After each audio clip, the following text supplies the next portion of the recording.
I've read stories like this on Reddit 1,000 times. You think, this would never happen to me. We're solid. We're happy. But here I am, writing about how my wife, Melissa, sweet, loving, always brought me coffee in bed Melissa, has been sneaking around with our private taxi driver. Yeah, the guy I trusted to get her safely to work every morning. The same guy I tipped generously every holiday. Let's call him Travis. I'll start at the beginning. Melissa and I met in college. She was studying art history. I was knee-deep in mechanical engineering. We were that couple everyone said would make it, me, the introvert with a knack for fixing anything mechanical, and her, the vibrant artist who could charm her way into anyone's heart. We've been married for 10 years, with a little girl named Lily who lights up our world. The cracks started showing a few months ago. At first, it was small things. Melissa became distant. She started carrying her phone everywhere, bathroom trips included, and got a lot more dressed up for work than usual. When I joked about it, she said, "I just want to feel good about myself again."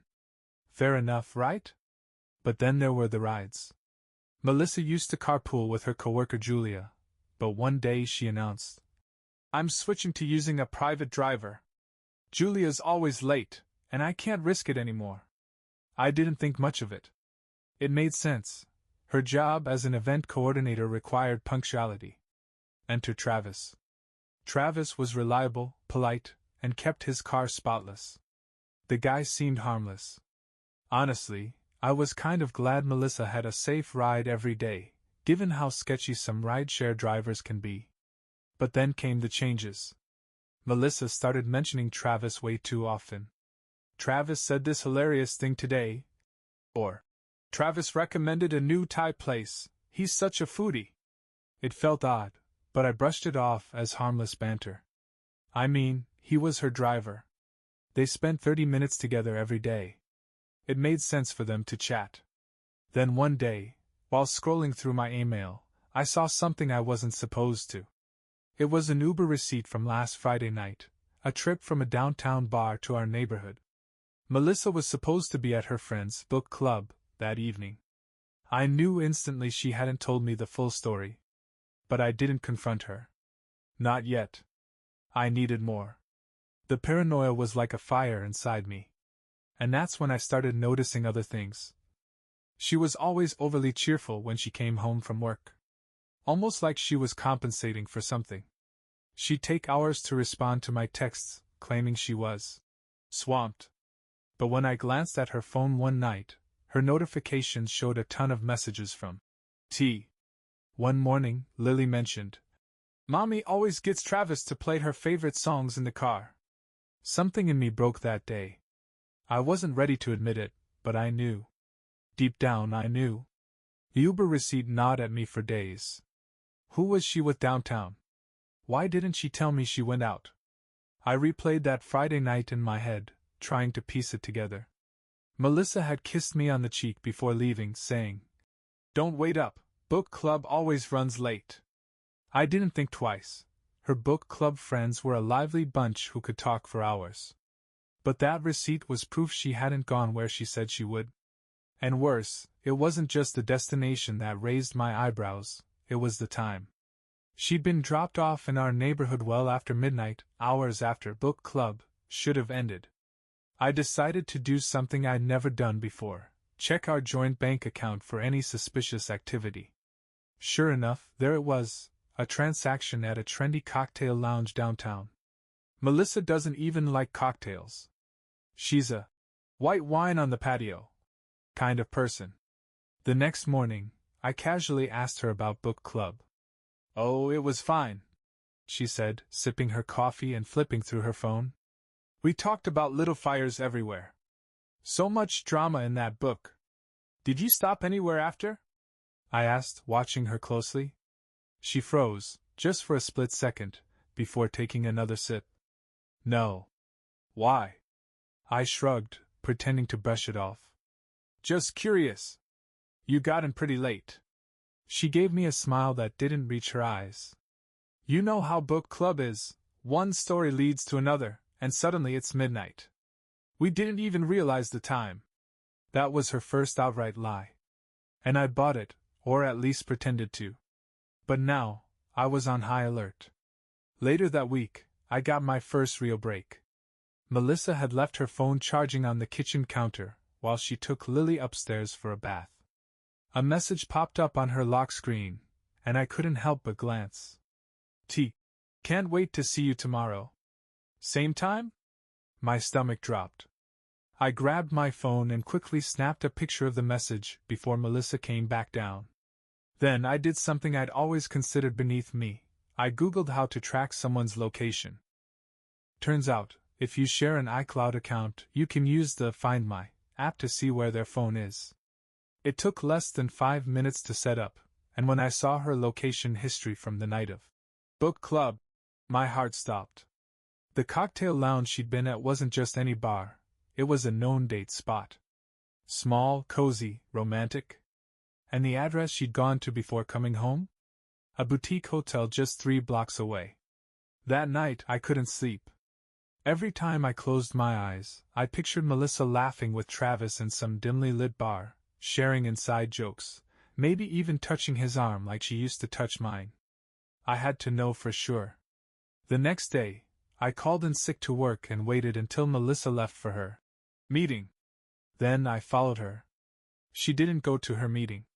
Instead, she got into Travis's car, just like every other morning. Only this time, instead of heading toward her office, they drove downtown. I stayed back, following at a distance, my heart pounding so loud I was sure it would give me away.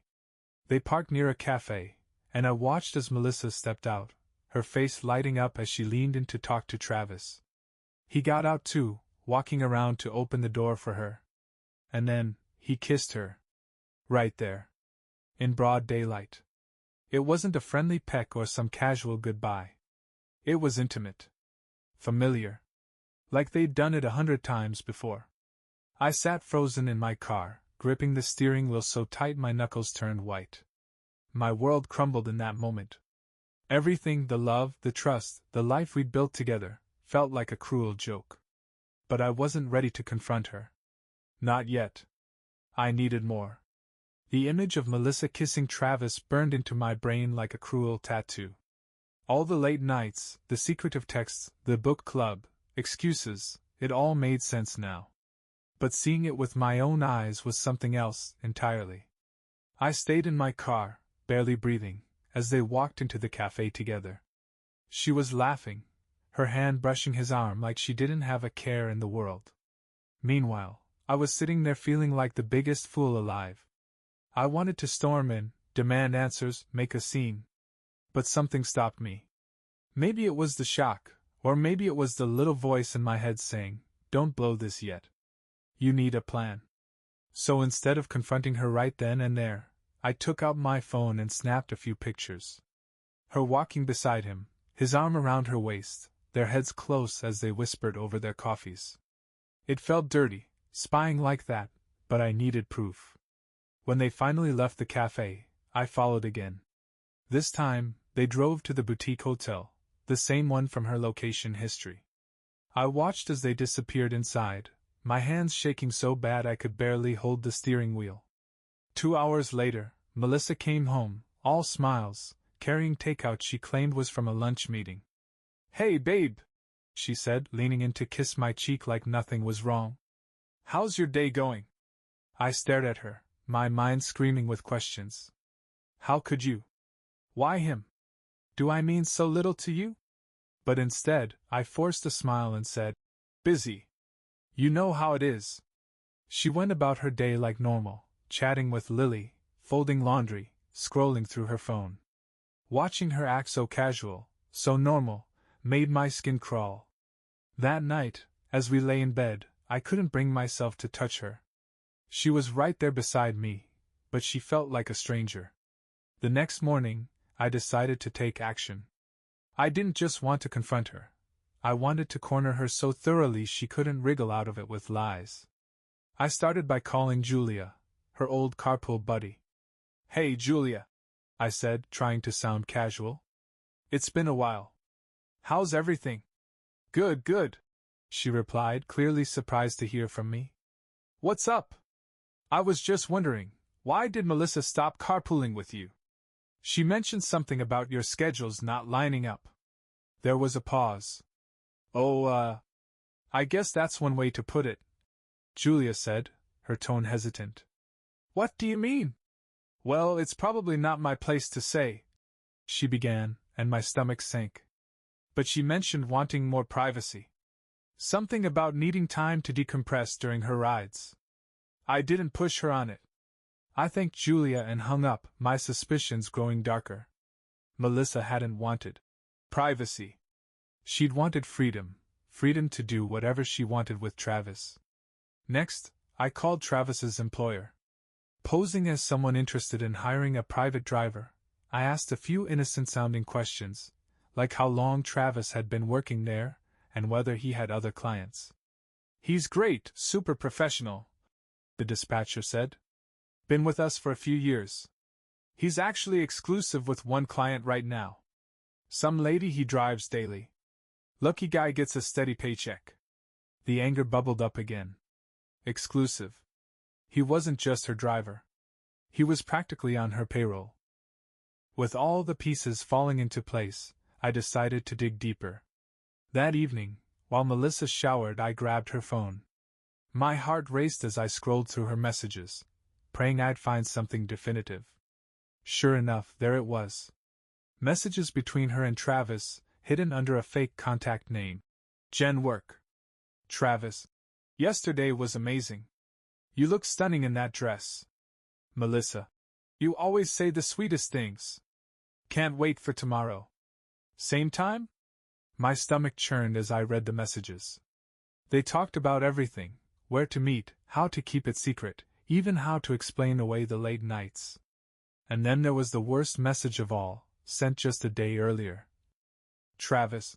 Do you think he suspects anything? Melissa. Nope. He's totally clueless. Clueless. That's how she saw me. I couldn't sit on this any longer. It was time to confront her. By the time I decided to confront Melissa, my emotions were all over the place. Anger, hurt, confusion, they all fought for space in my chest. I spent the entire night rehearsing what I'd say, pacing our bedroom while she slept soundly just a few feet away. It felt like the ultimate betrayal, seeing her so peaceful when I was drowning in chaos. The next morning, I waited until Lily was at school. I didn't want her to witness what I knew would be a total meltdown. Once the house was quiet, I called Melissa into the living room. Hey, can we talk? I asked, trying to keep my voice steady. Sure, she said, sitting down on the couch. What's up? I took a deep breath, my heart pounding so hard I thought it might crack a rib. I need you to be honest with me, Melissa. Are you seeing someone else? Her reaction was almost comical. She blinked at me, her mouth slightly open, like I just asked her if she believed in UFOs. What? No. Why would you even ask that? She said, laughing nervously. I reached for my phone, opening the photo gallery where I'd saved all the evidence. Pictures of her with Travis at the cafe, screenshots of their messages, the Uber receipt, everything. Without a word, I handed her the phone. Her face changed instantly. The color drained from her cheeks, and her mouth snapped shut. She stared at the screen, her eyes darting from one picture to the next, like she was trying to find a way to deny what she was seeing. Explain this, I said, my voice icy. She looked up at me, tears already forming in her eyes. It's not what it looks like, she stammered. Don't, I snapped, cutting her off. Don't insult me with that line. I followed you, Melissa. I saw you with him. I know about the hotel. I know about the messages. Just stop lying. For a moment, she just sat there, her head in her hands. Then, finally, she whispered, I'm sorry. Sorry? I repeated, my voice rising. That's all you've got? You're sorry? Melissa, you've been sneaking around with our driver for months. Lying to my face, putting our family at risk, and for what? What the hell were you thinking? She burst into tears, her sobs loud and ugly. I didn't mean for it to happen, she cried. I swear, it just started as... I don't know, friendly conversation. But then one thing led to another, and I felt so lonely, Anne. Don't you dare blame this on loneliness! I roared, standing up. You could have talked to me. You could have said something. But instead you ran to him. You kissed him, you slept with him, and you thought you could get away with it. Her sobs grew louder, but they didn't move me. Not this time. I wasn't happy, she admitted. I felt like we'd drifted apart. And Travis, he made me feel seen, you know? He listened to me in a way you haven't in years. I stared at her, stunned. Do you hear yourself right now? I asked. You're trying to justify cheating on me because you felt unseen? You've destroyed our marriage, and for what? A few compliments and some cheap thrills? She shook her head, her tears still flowing. I didn't want to hurt you, she said. You didn't want to hurt me? I repeated, laughing bitterly. Melissa, you've been lying to my face, sneaking around behind my back, and dragging some random guy into our lives. And now you're saying you didn't want to hurt me? There was a long silence. I could see the guilt and shame on her face, but it wasn't enough. Not after everything she'd done. What happens now? She asked, her voice barely above a whisper. I looked at her, my chest heaving with the weight of everything I wanted to say. I don't know, I admitted. But this isn't something we can just move past. You've broken my trust, Melissa. I don't know if I'll ever be able to forgive you for that. She nodded, her shoulders slumping as if the weight of her actions had finally hit her. I'll do whatever it takes to fix this, she said. I'll cut things off with Travis. I'll go to therapy. I'll do anything. I didn't answer. I couldn't. The anger and betrayal still burned too hot inside me to think about forgiveness or solutions. Instead, I stood up and walked out of the room, leaving her alone with the mess she'd created. After my confrontation with Melissa, I couldn't get Travis out of my mind. I'd never been a violent guy, but the thought of him smugly driving around, thinking he'd gotten away with it, made my blood boil. This wasn't just about the affair, this was about the sheer audacity of him coming into my life, pretending to be a friendly, reliable guy, while he stabbed me in the back. I needed to confront him. Not for closure, not for answers, just for the satisfaction of making him face what he'd done. The next morning, Melissa left for work, taking her usual Uber. I didn't stop her. In fact, I planned on her ride being with Travis. Once she was gone, I waited until Lily was at school before driving to where I knew Travis usually parked between rides. It wasn't hard to find him. He was in his car, scrolling through his phone, probably texting Melissa. I pulled up alongside him and knocked on his window. He looked up, startled, then rolled it down. Mr. Larson? He said, his tone cautious. Get out, I said, my voice low and firm. He hesitated. Is there a problem? Did Melissa get out? I repeated, this time louder. He opened the door and stepped out, raising his hands slightly, like he was trying to show he wasn't a threat. But his expression told a different story. He looked nervous, like he knew exactly why I was there. Look, I don't know what this is about, he started, but I cut him off. You know exactly what this is about, I snapped. Don't play dumb, Travis. I know about you and Melissa. I've seen the texts. I've seen you together. You think you can just walk into my life, into my home, and get away with this? His face turned pale, and for a moment, he didn't say anything. Then, he had the gall to smirk. Well, maybe if you'd been paying more attention to her. That was it. Before I could stop myself, I shoved him. He stumbled back, his smirk vanishing. You don't get to lecture me about my marriage, I shouted. You're a driver, Travis. A hired hand. And you thought you could take what isn't yours. He held up his hands defensively. Hey man, calm down. It's not like I forced her into anything. She came to me. She wanted this. Those words hit like a sledgehammer. I clenched my fists, struggling to keep my anger in check. You're a coward, I said through gritted teeth. A pathetic, spineless coward who preys on other people's marriages because you're too worthless to build something of your own. He flinched, but to my surprise he didn't fight back. Instead, he shrugged.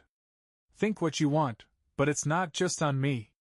Maybe you should ask yourself why she felt like she needed someone else in the first place. I wanted to punch him so badly my hands shook. But I didn't. He wasn't worth it. Stay away from my wife, I said, my voice cold and final. You don't text her, you don't call her, you don't even think about her. Because if I ever see you near her again, you'll regret it. Do you understand me? He nodded, his cocky demeanor gone. Yeah, man. I get it. Good, I said, turning on my heel and walking back to my car. But as I drove away, I didn't feel the satisfaction I'd hoped for. Confronting Travis didn't fix anything. It didn't undo the betrayal, didn't rebuild the trust that had been shattered. All it did was remind me how broken everything was. When I got home, I sat in the silence of the empty house, staring at a picture of our family on the mantel. Melissa, Lily, and me, all smiling like nothing could ever touch us. It felt like a lifetime ago. For the first time since this nightmare started, I wondered if our marriage was even worth saving. After confronting Travis, I drove aimlessly for hours, my mind a chaotic mess. By the time I got home, I was exhausted, emotionally, physically, and mentally. The confrontation hadn't brought me the closure I wanted. It didn't erase what had happened, nor did it give me a clear direction forward. I sat on the couch, staring at my phone.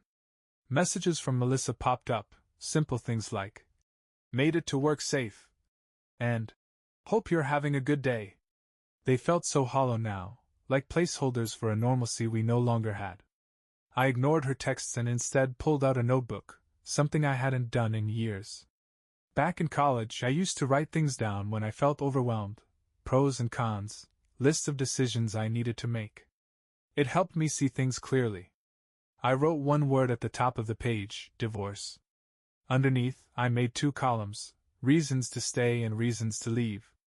The first list was short. Lily. She deserves a family. History. We've been together for 10 years. Love. Somewhere, deep down, I still care about her. The second list filled up quickly. Trust is gone. She lied to my face, repeatedly. She chose someone else. Over and over again. I'll never look at her the same way. Every time I see her, I'll think of him. She doesn't respect me.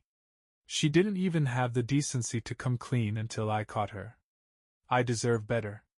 By the time I finished, the scales were tipped heavily in one direction. But then I thought of Lily. She was only 7, old enough to sense something was wrong, but too young to fully understand it. If Melissa and I split, what would that do to her? Would she blame herself? Would she grow up feeling like love was a lie? I didn't want her to carry the burden of our mistakes. But was staying together really better for her? I thought about the tension in the house, the arguments, the unspoken resentment. That wasn't the kind of home Lily deserved either. I spent the rest of the day in a fog, avoiding Melissa's texts and ignoring my phone whenever it rang. When she got home, I was sitting at the kitchen table, staring at the list. "Hey," she said cautiously, setting her bag down. "How was your day?" I didn't answer. She walked over, peeking at the notebook in front of me. When she saw the word divorce scrawled across the top, her face crumpled. "Can we talk?" she asked, her voice trembling. "About what?" I said flatly. "About how you cheated on me? Lied to me? Broke our family apart?" She pulled out a chair and sat down, tears already pooling in her eyes. "I know I've hurt you," she began. "And I know I don't deserve your forgiveness. But I need you to know that I'm willing to do whatever it takes to fix this. Therapy, counseling, anything." I shook my head, laughing bitterly. "You think therapy's going to fix this? Melissa, I don't even know who you are anymore. The person I married would never have done this. The person I married loved me enough to be honest. To fight for us." She reached for my hand, but I pulled away. "I still love you," she said desperately. I know I messed up, but I do. I love you, and I don't want to lose you. Then why wasn't I enough? I asked, my voice cracking. Why did you go to him instead of me? She didn't have an answer. For the first time in days, I saw a flicker of truth in her expression. She didn't know why she did it. Or maybe she did, but she didn't have the courage to admit it. I stood up, unable to look at her any longer. I need time, I said. I don't know if I can forgive you. And honestly, I don't know if I want to. She nodded, her tears falling freely now. Take all the time you need, she whispered. I'll wait. I'll do whatever it takes. I didn't respond. I just grabbed my keys and walked out the door, leaving her alone in the house that no longer felt like home. As I drove, I realized I had no idea where I was going. But for the first time, I didn't feel trapped. The road ahead was open, uncertain, and terrifying, but it was mine to decide. I drove without a destination, my mind clouded with questions that had no easy answers. After what felt like hours, I found myself parked outside an old friend's house, Greg. Greg and I had been close in college, but life had pulled us in different directions. He was the kind of guy who could see through the chaos and cut straight to the point, which was exactly what I needed. When he opened the door, he was surprised to see me. Dude, it's been a while, he said, grinning. Then his face shifted as he saw the look in my eyes. What's going on? Do you have a minute? I asked. He nodded, stepping aside to let me in. I sat on his worn leather couch, the familiarity of it somehow comforting. Melissa cheated on me, I said bluntly. Greg didn't flinch or make a face of shock. Instead, he sat across from me, letting the words hang in the air for a moment before responding. Damn, he said softly. That's heavy, man. How long has this been going on? Months, I replied, my voice thick. With our private driver, Travis. I caught them. Saw them together, found messages, the whole 9 yards. Greg shook his head, rubbing his temples. I'm sorry, man. That's a hell of a betrayal. How are you holding up? I let out a bitter laugh. I don't even know. Angry. Hurt. Lost. Part of me wants to fight for the marriage, for Lily's sake. But the other part of me. I don't think I can ever look at Melissa the same way again. He leaned forward, his elbows on his knees. Look, I'm not going to tell you what to do. But I'll say this, forgiveness isn't about letting her off the hook. It's about whether you think the relationship is worth salvaging. Can you rebuild trust? And more importantly, do you even want to? His words hit me like a freight train. Could I rebuild trust? Did I even want to? Greg poured us a couple of beers, and we talked for hours. He didn't judge or try to push me in any direction. He just listened, occasionally offering his perspective. By the time I left, I felt a little lighter, like I'd offloaded some of the weight I'd been carrying. When I got home, the house was dark and quiet. Melissa was in the guest room, her unofficial penance for what she'd done. I stood outside the door for a long time, listening to her soft, uneven breathing. Part of me wanted to go in, to talk, to try to figure this mess out. But the other part of me, the part that had been hurt and betrayed, couldn't bring myself to open the door. Instead, I went to Lily's room. She was fast asleep, her little face peaceful and untroubled. I sat beside her bed, brushing her hair back from her forehead and whispering, I'll make this right for you. I promise. The next day, I did something I never thought I'd do. I called a therapist. I'd never been one to talk about my feelings, let alone with a stranger, but I knew I couldn't navigate this alone. The therapist, Dr. Lillian Hayes, came highly recommended by one of Greg's friends. During our first session, I poured everything out, the affair, the lies, the confrontation, my confusion about what to do next.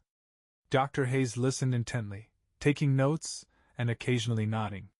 When I finished, she leaned back in her chair. It sounds like you're at a crossroads, she said. You're grieving the relationship you thought you had, and that's perfectly normal. But you need to ask yourself some hard questions. What do you want your life to look like moving forward? And is there a version of that life where Melissa is still a part of it? Her words stayed with me long after the session ended. That evening, I sat Melissa down for a serious talk.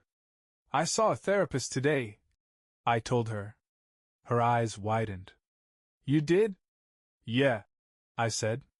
Because I can't keep living like this. I can't keep pretending things will magically get better. We need to figure out what's next, for us and for Lily. Melissa nodded, tears brimming in her eyes. I'll do whatever it takes, she said. I'll go to therapy too. I'll cut all ties with Travis. Just, please don't give up on us. I'm not making any promises, I said firmly. But I'll give it a shot. For Lily. For our family. Her tears fell freely, and for the first time in weeks, I saw a glimmer of the woman I'd fallen in love with, the one who wasn't defined by lies and betrayal. But deep down, I knew this was just the beginning of a long, uncertain road. Over the next few days, Melissa kept her word, or at least, she tried to. She deleted Travis's number in front of me, even handed over her phone without me asking. See? She said, her voice pleading. I'm serious about fixing this. I nodded, but I wasn't ready to trust her yet. Deleting a number didn't undo the betrayal. It didn't erase the months of lies or the memory of seeing her kiss another man. She started therapy on her own, which was a step in the right direction, I guess. She came back from her first session with puffy eyes and told me she'd spent the whole hour talking about us, our marriage, the affair, her reasons for straying. I realized I'd been using you as an excuse, she admitted. Blaming you for working too much, for not noticing when I was unhappy. But the truth is, I could have talked to you. I didn't. I let myself believe Travis was an escape, but all he did was make everything worse. Her words were raw, almost painful to hear. For the first time, it felt like she was being honest. But honesty now couldn't undo the dishonesty of the past. Meanwhile, I focused on Lily. I spent more time with her than I had in months, picking her up from school, helping with her homework, watching movies together on the couch.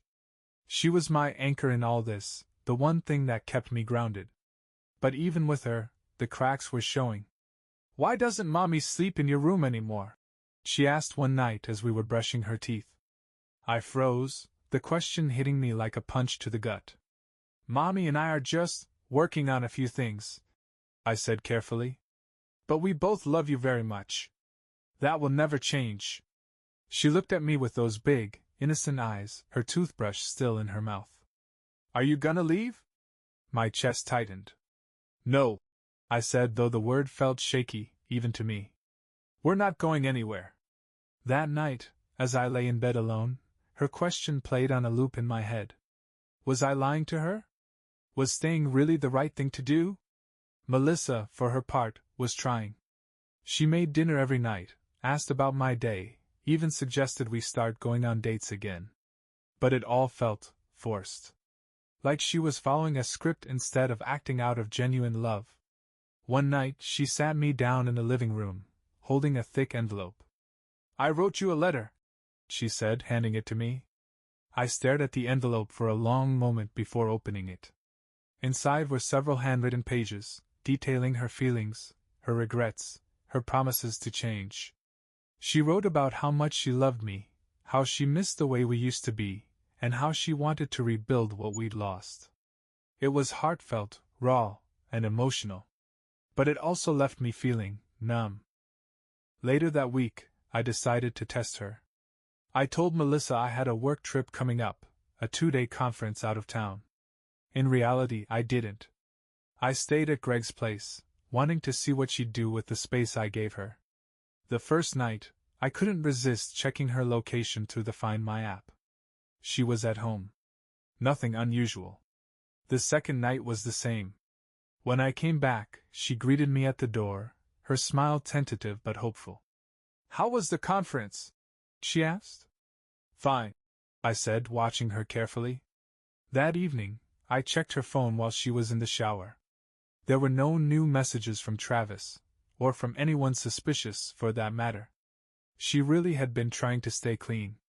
But when I opened her email, I found something that made my stomach drop. It was in her drafts folder, unsent, but the recipient was clear as day, Travis. The email was short. I miss you. I know I shouldn't, but I do. My hands trembled as I stared at the words. She hadn't sent it, but she'd written it. That was enough to shatter whatever fragile progress we'd made. When she came out of the bathroom, I was waiting for her, the email open on my phone. Care to explain this? I asked, my voice cold. Her face fell, the color draining instantly. I didn't send it, she stammered. I was just processing. I swear I wasn't going to send it. That's supposed to make me feel better? I said, standing up. You're sitting here, telling me you want to rebuild our marriage, but you're still thinking about him? Writing to him? What the hell, Melissa? Tears filled her eyes, but I didn't care. It's not like that, she said. I was having a weak moment. I didn't mean anything by it. You didn't mean anything? I repeated, my voice rising. Melissa, this isn't weakness. This is betrayal all over again. You're still not over him, and you expect me to believe you're serious about fixing this? She broke down, sobbing uncontrollably, but I was done. Maybe we need more than just space, I said, my voice shaking. Maybe we need to stop pretending this can work. I walked out of the house, slamming the door behind me. For the first time since this nightmare began, I started to see the truth. Melissa might never be capable of giving me the honesty and commitment I deserved. And maybe, just maybe, it was time to walk away for good. Walking out of the house that night felt different. The anger was still there, but it wasn't sharp and fiery like before.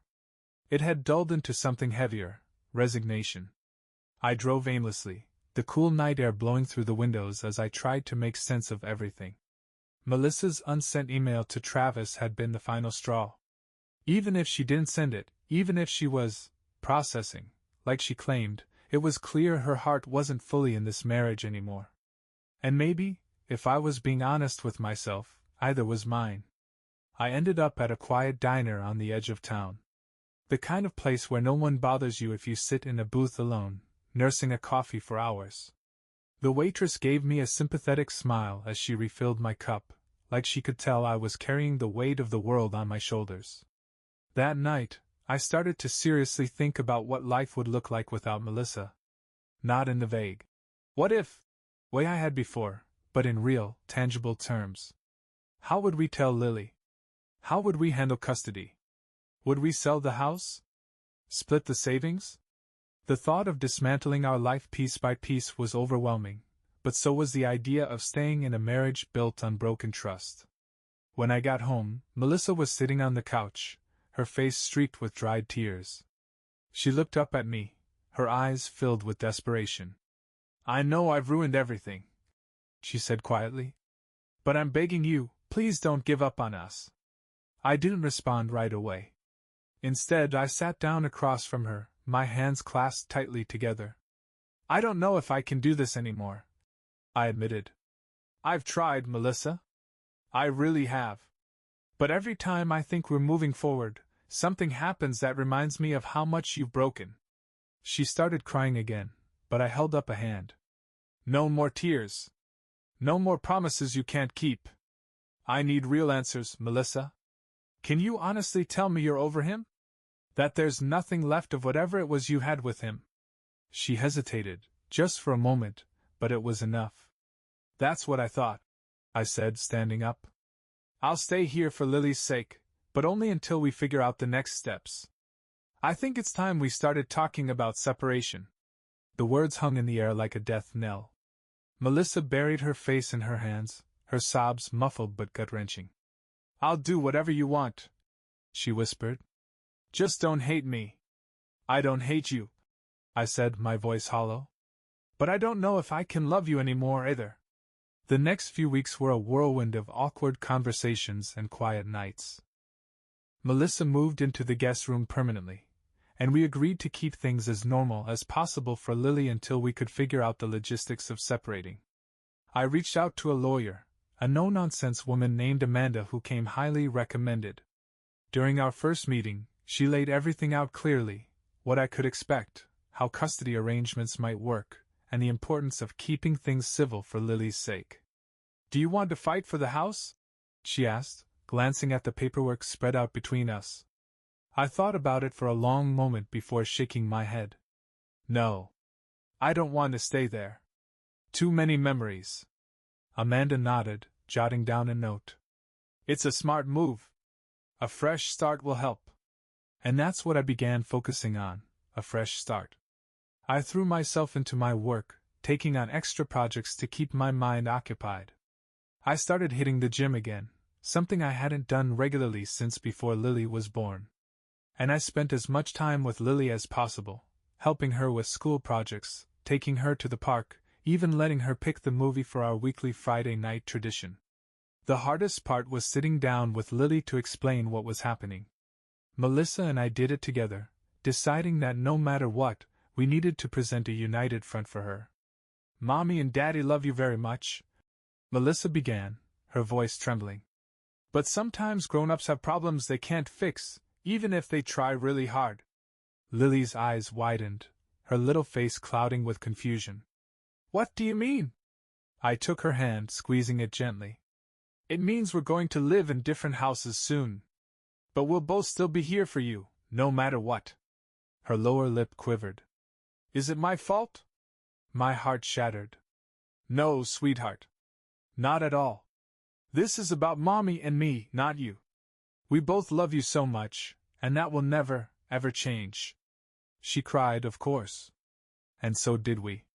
But by the end of the conversation, she seemed to understand as much as a 7-year-old could. Melissa and I agreed on joint custody, with Lily splitting her time between us. I found a small but cozy apartment a few miles from the house, close enough to Lily's school to make the transition easier. Packing up my things was bittersweet. Each box felt like a chapter closing, a piece of my old life I was leaving behind. But it also felt freeing. For the first time in months, I felt like I was moving forward instead of standing still. The day I moved out, Melissa stood in the doorway, tears streaming down her face. "I'm so sorry," she whispered. I nodded, not trusting myself to speak. Then I got in my car and drove away, leaving the house, and the life we built, behind. It's been a few months now. The pain is still there, but it's less raw. I've started to rebuild piece by piece. I've even started seeing someone, a kind, understanding woman I met through a mutual friend. It's early, but for the first time in a long time, I feel hopeful. As for Melissa, we're cordial. Co-parents, nothing more. And that's okay. If I've learned anything from this mess, it's that healing isn't linear. Some days are harder than others. But every step forward, no matter how small, is a step toward a better future. Starting over was both terrifying and liberating.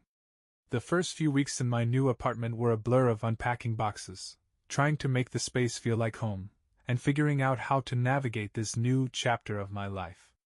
The apartment wasn't much, 2 bedrooms, a tiny kitchen, and a view of the parking lot, but it was mine. No shared memories with Melissa lingered in the corners. No ghosts of what once was haunted the walls.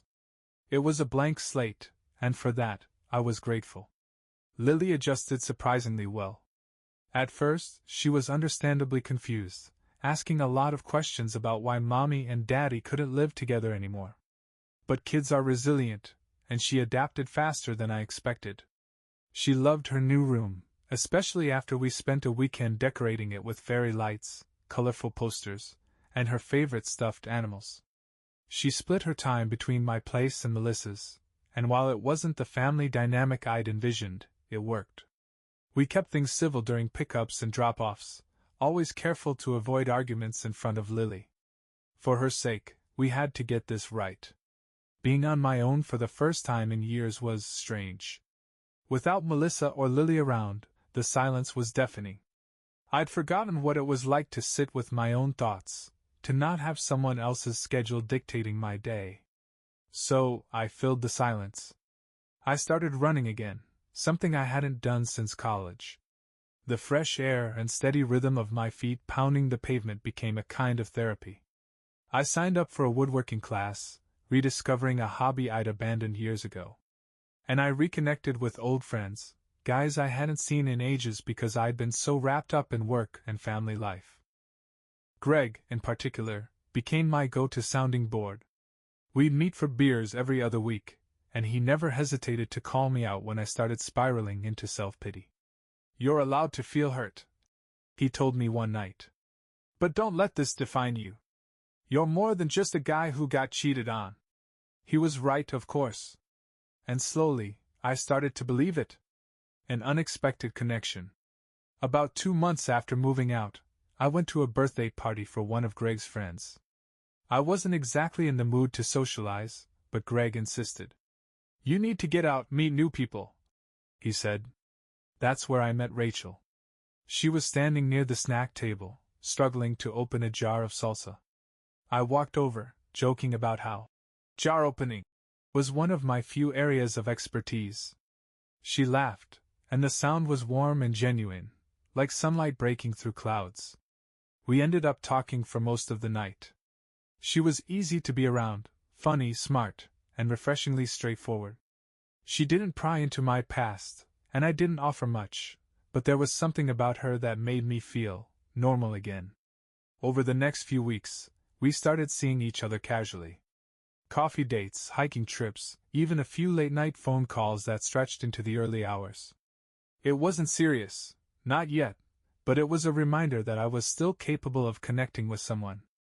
The co-parenting balancing act. Melissa wasn't thrilled when she found out I was dating. She didn't say it outright, but I could tell by the way her texts became shorter and more curt. One day, during a pickup, she finally addressed it. "Lily mentioned you have a friend," she said, her tone carefully neutral. I nodded. "Her name's Rachel. She's great with Lily." Melissa looked away, biting her lip. "I'm glad you're moving on. I just didn't think it would be this soon." I didn't have the energy for a fight, so I kept my response simple. "I'm trying to move forward, Melissa. That's all." She nodded, and we left it at that. As time passed, things began to settle into a rhythm. Work, co-parenting, and my budding relationship with Rachel kept me busy. There were still hard days, moments when I'd see a family at the park and feel a pang of jealousy, or when Lily would ask why we couldn't all have dinner together like we used to. But there were good days, too. One evening, as Lily and I were baking cookies in my tiny kitchen, she looked up at me and said, "I like it here, Daddy. It feels like home." Her words hit me like a warm wave. For the first time in a long while, I felt like I was doing something right. Looking back, I realized that Melissa's betrayal, as painful as it was, had forced me to confront parts of myself I'd been ignoring. I'd spent so much time focusing on being a provider, on keeping the machine of our life running, that I'd forgotten how to truly live. I wasn't the same person I was a year ago. I was stronger, more self-aware, and more present in my own life. And while I didn't know what the future held, I was finally okay with that uncertainty. Because for the first time in years, I was moving forward, not just surviving, but truly living. Co-parenting with Melissa started to feel less like a minefield and more like a delicate balancing act. We'd established a routine that worked for Lily, and for the most part, we were civil. But the cracks in our dynamic would occasionally show, especially when emotions ran high. One Friday evening, as I was dropping Lily off at Melissa's house, she stood at the door, waiting for us. Lily ran ahead, excited to tell her about a new art project she'd started at school. I stayed back by the car, intending to leave as soon as possible. But Melissa waved me over. "Can we talk for a minute?" she asked, her voice softer than usual. I hesitated. "What's on your mind?"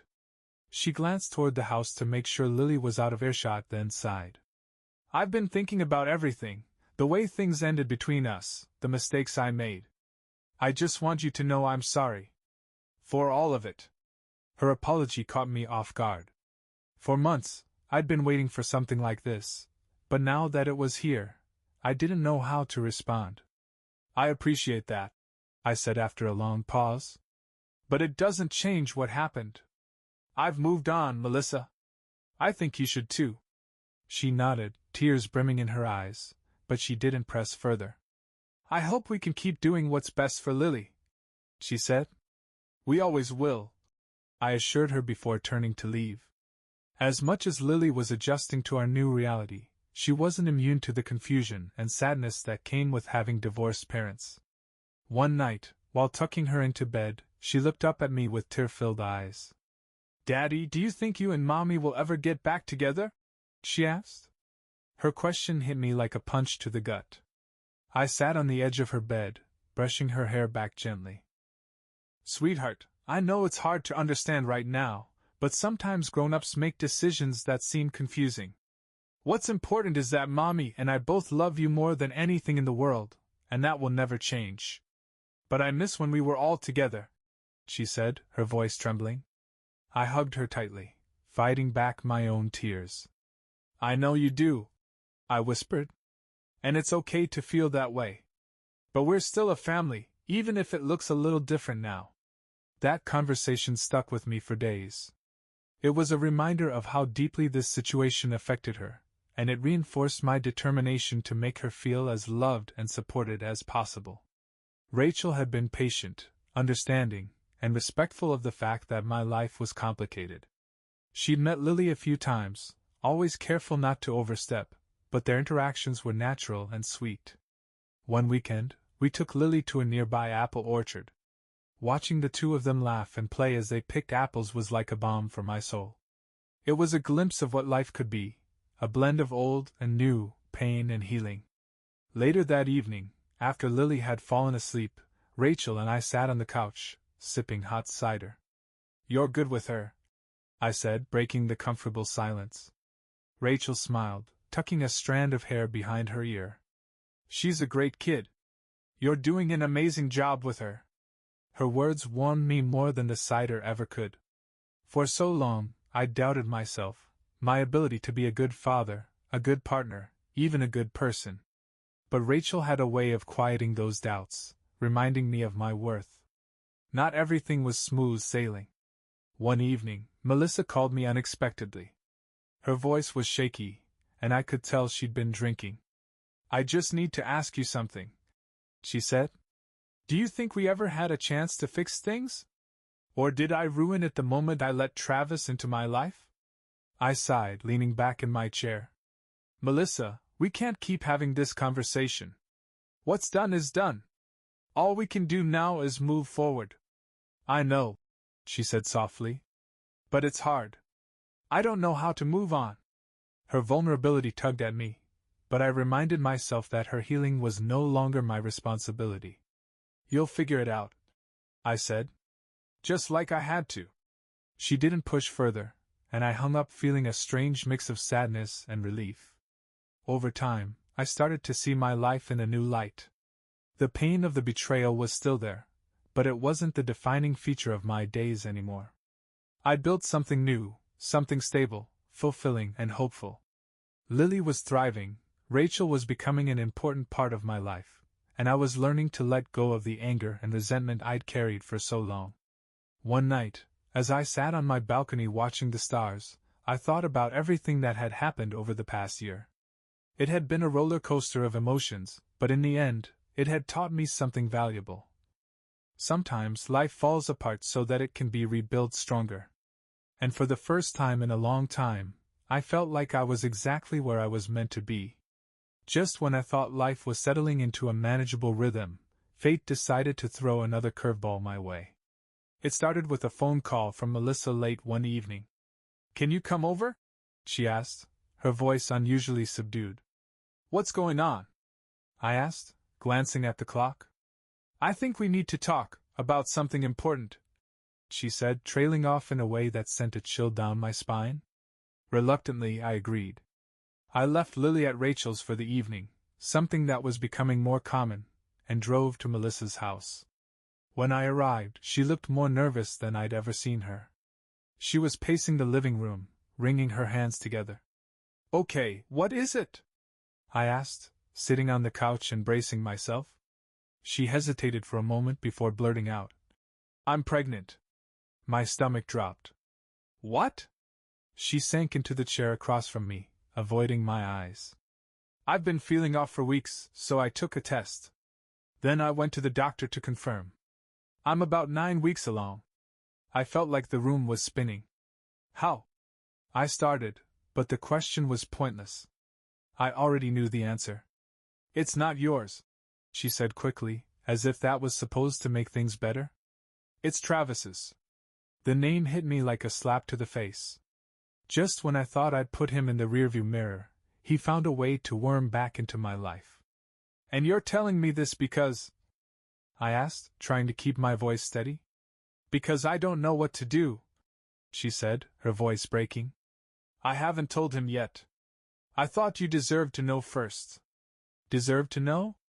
I couldn't believe her. This wasn't my responsibility anymore. Melissa, I said, pinching the bridge of my nose. I'm trying to move forward. I've been working on myself, rebuilding my life, making sure Lily feels stable. And now this? What do you expect me to do with this information? I don't know, she whispered. I needed to tell you. For Lily's sake. For Lily's sake? I repeated, anger bubbling up. You think this is about Lily? This is about you, Melissa. Your choices, your mistakes. Not me, not Lily. You need to own this. She started crying, but I couldn't find any sympathy. Not this time. I left Melissa's house feeling like the weight of the world had been dumped on my shoulders. When I got to Rachel's, she could tell immediately that something was wrong. What happened? She asked, wrapping her arms around me as I sat down heavily on the couch. I told her everything. About Melissa's pregnancy, about Travis, about how this latest twist felt like a cruel joke from the universe. Rachel listened without interrupting, her hand resting gently on mine. When I finished, she said, "You don't have to fix this.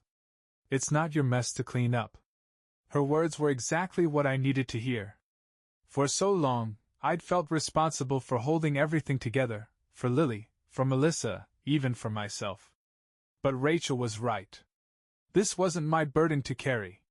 You're an amazing father, she continued, and Lily's lucky to have you. But Melissa's choices don't define you. You've already given her more grace than she deserves. I hugged Rachel tightly, feeling a sense of relief for the first time that night. A few days later, Melissa called again. I told Travis, she said, her voice shaky. He wants to meet with both of us.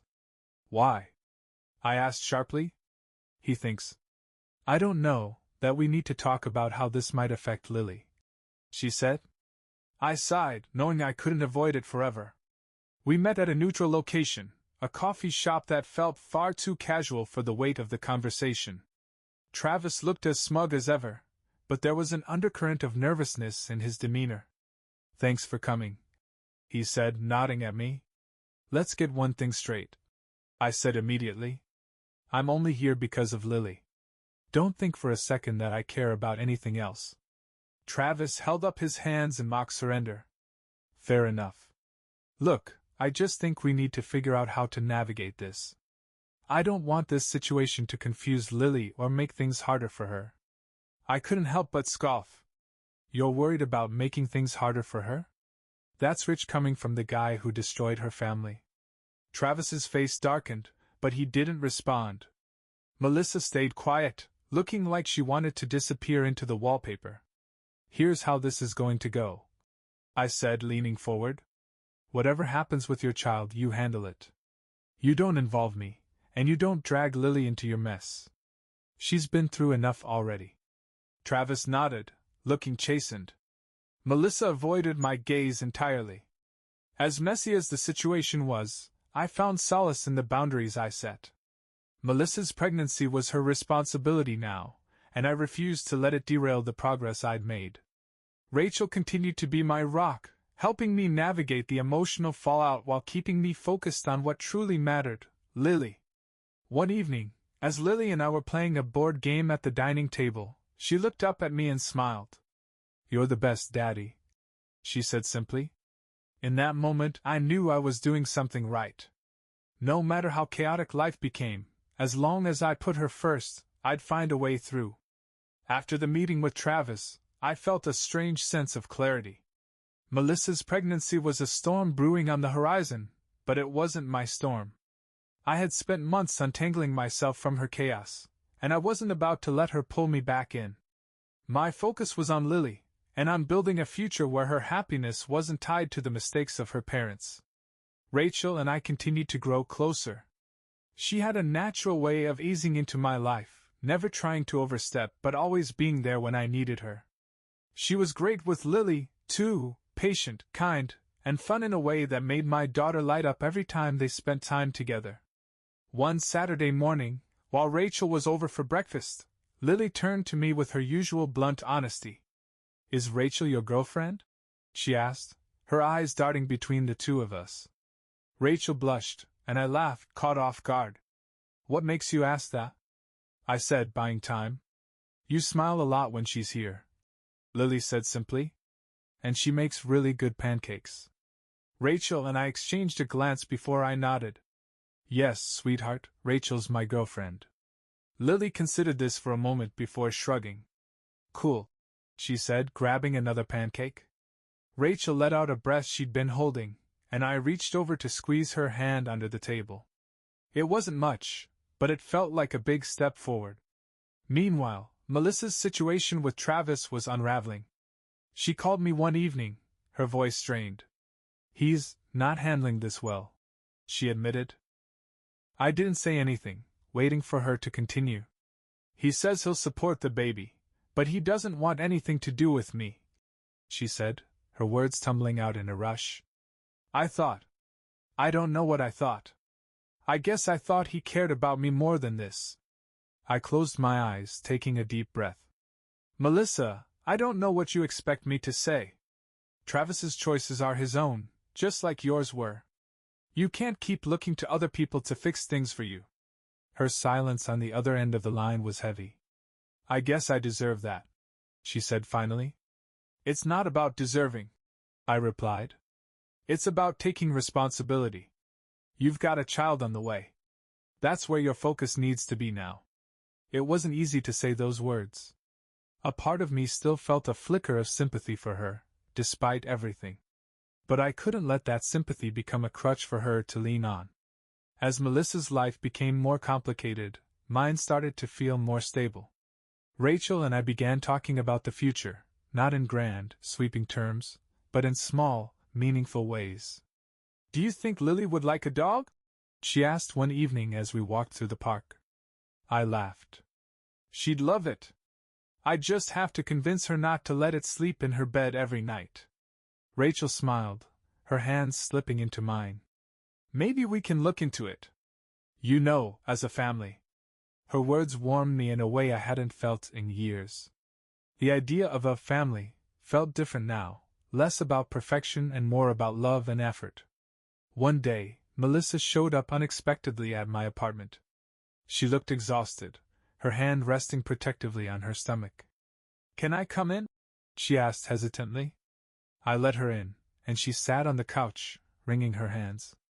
"I wanted to say thank you," she began. "For what?" I asked, genuinely confused. "For not shutting me out completely," she said, her voice wavering. "I know I've put you through hell, and I know I've lost any chance of us ever being a family again. But you've still been there for Lily, and I guess I just wanted to acknowledge that." Her words caught me off guard. For so long, I'd seen her as the source of all my pain, but in that moment she seemed human. Flawed, broken, but trying. "I'm doing it for Lily," I said softly. "Because she deserves the best we can give her. Even if we couldn't make it work." Melissa nodded, tears glistening in her eyes. "I hope you're happy, truly. Rachel seems great. And Lily, she's lucky to have you." Her words felt like a kind of closure. Months later, life felt different. Not perfect, but better. Rachel and I adopted a rescue dog, a goofy golden retriever named Max, and Lily adored him. Melissa had her baby, a boy, and while her relationship with Travis remained strained, she seemed determined to make things work as a single mom. One evening, as Rachel and I sat on the porch watching Lily play fetch with Max, I realized how far I'd come. The betrayal, the anger, the heartbreak, They were still part of my story, but they didn't define me anymore. I'd built something new out of the wreckage, something stronger and more meaningful. For the first time in a long time, I felt at peace. Life had fallen into a rhythm, but even the steadiest beats have their hiccups. Co-parenting with Melissa continued to have its ups and downs, but we managed to stay civil. For Lily's sake, I kept my boundaries firm and my focus clear. She came first. Meanwhile, my relationship with Rachel deepened.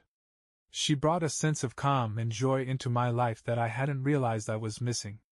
Lily adored her, and Max, our new furry addition, only strengthened the bond between us. Rachel was becoming more than just a partner, she was a cornerstone in the life I was rebuilding. Still, there were moments when the past tried to claw its way back in. One evening, while I was helping Lily with a science project, my phone buzzed with a text from Melissa. "Melissa, can we talk? It's about Lily." I stepped into the hallway and called her back. "What's going on?" She hesitated. "I've been thinking, maybe we should spend more time together as a family. For Lily's sake." My brow furrowed. "What do you mean?" "I mean like family dinners, outings, things like that," she said quickly. "I think it would be good for her to see us getting along." I leaned against the wall, choosing my words carefully. "Melissa, I get where you're coming from, but we already spend time together at events for Lily. And I don't think blurring those lines is a good idea. She's adjusting well as it is." Her voice tightened. "It's not about blurring lines. It's about showing her that we're still a team." "We are a team," I said firmly. "But not in the way you're suggesting. I'm happy to coordinate for Lily, but anything beyond that might confuse her. And honestly, I need to respect Rachel's feelings too." There was a long pause before Melissa sighed. "Fine. I just thought it would help."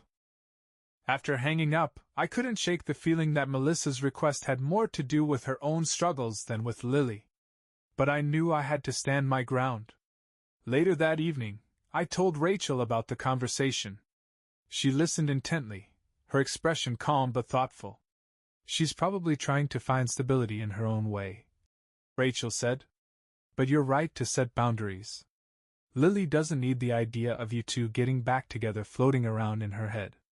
I nodded, grateful for her understanding. "It's just hard sometimes. I don't want Lily to feel like she's missing out, but I also don't want to give her false hope." "You're doing a great job," Rachel said, squeezing my hand. "And Lily's smart. She'll see that the love and support you're giving her are what matter most." Her reassurance bolstered me, reminding me why she was becoming such an integral part of my life. A few weeks later, Melissa dropped another bombshell. During one of our regular co-parenting discussions, she casually mentioned, "I'm thinking about moving closer to my parents." I blinked. "What?" "They've been offering to help with the baby," she explained. "And honestly, I could use the support. It's not that far, just a couple of hours away. I'd still bring Lily back on weekends, of course." I felt a wave of panic. "Melissa, that's a big change. Lily's school, her friends, her whole life is here." "I know," she said, her tone defensive. "But I have to think about what's best for everyone, not just Lily. I can't do this alone." Her words hit me hard. As much as I wanted to argue, I couldn't completely dismiss her point. Still, the idea of Lily being 2 hours away for most of the week was unbearable. "We need to talk this through more," I said finally. "This isn't just about you. Lily's stability has to come first." She nodded reluctantly. "I'm not making any decisions yet. I just wanted to let you know what I'm considering." That night I couldn't sleep. The thought of Lily being so far away filled me with dread. I knew I'd have to fight for her, legally, emotionally, and in every other way that mattered. When I told Rachel about Melissa's plans, she immediately offered to help. "Whatever you need, I'm here," she said. Her unwavering support reminded me that I wasn't in this alone anymore. Rachel had become a true partner, someone I could lean on in moments of uncertainty. Together, we started looking into options, legal recourse, shared custody modifications, and ways to ensure Lily's life remained as stable as possible. As the weeks went on, Melissa and I had several tense conversations about her potential move. Ultimately, we agreed to mediation with a family counselor to figure out the best arrangement for Lily. It wasn't easy, but it forced us to focus on what truly mattered, Lily's well-being. In the end, Melissa decided to stay in town, at least for the foreseeable future. It's better for Lily, she admitted during one of our sessions. And that's what counts. Hearing her say those words was a relief, but it also reminded me of how much work lay ahead. Through it all, Rachel remained my rock. Her presence in my life had become a steadying force, helping me navigate the highs and lows of co-parenting while building a future I could be proud of. One evening, as we sat on the couch watching Lily play with Max, Rachel turned to me and said, "You're doing it, you know. You're building something beautiful." Her words stayed with me. For so long, I doubted myself, wondered if I could truly rebuild after everything fell apart. But sitting there, surrounded by the people and moments that mattered most, I finally believed it. Things had finally started to feel stable. Melissa's decision to stay in town had brought a sense of relief, and the co-parenting arrangement, while far from perfect, was functional. Lily was thriving, Max was a goofy, loving presence in our lives, and Rachel had seamlessly integrated into my world in a way that felt natural and unforced. But life has a funny way of throwing curveballs just when you think you've got it all figured out. It was a quiet Saturday morning. Rachel and I were sitting on the couch, sipping coffee, while Lily was on the floor playing with Max. My phone buzzed with a message from Melissa. "Melissa, can you come over? It's important." The last time I'd gotten a text like that, it had been about her pregnancy. My chest tightened as I texted back. "Is everything okay?" She replied quickly. "It's not an emergency, but we need to talk in person." Rachel noticed the change in my expression. "Everything all right?" she asked. "Melissa wants to talk," I said, trying to keep my tone neutral. Rachel nodded, her support silent but unwavering. I left for Melissa's house shortly after, my mind racing with possibilities. When I arrived, she was sitting at the kitchen table, looking unusually composed. "Thanks for coming," she said, motioning for me to sit. "What's going on?" I asked, cutting straight to the point. She hesitated, taking a deep breath before saying, "Travis wants to be more involved with the baby." The words hung in the air, and for a moment, I wasn't sure how to respond. "Okay, and why do I need to know this?" "Because he's talking about legal rights," she said quickly. "He's been in touch with a lawyer, and he wants shared custody." I blinked, trying to process what she was saying. "And you're telling me this because I don't know what to do," she admitted, her voice cracking. "He's been so inconsistent, and I don't trust him. But I also don't want to start a legal fight if I can avoid it." I rubbed my temples, feeling the weight of her words. "Melissa, this is your situation. I can't fight this battle for you." "I know," she said, her eyes filling with tears. "But I thought maybe you'd have some advice. You've always been good at keeping your head in situations like this." Her words took me by surprise. For all the turmoil between us, she still looked to me for guidance.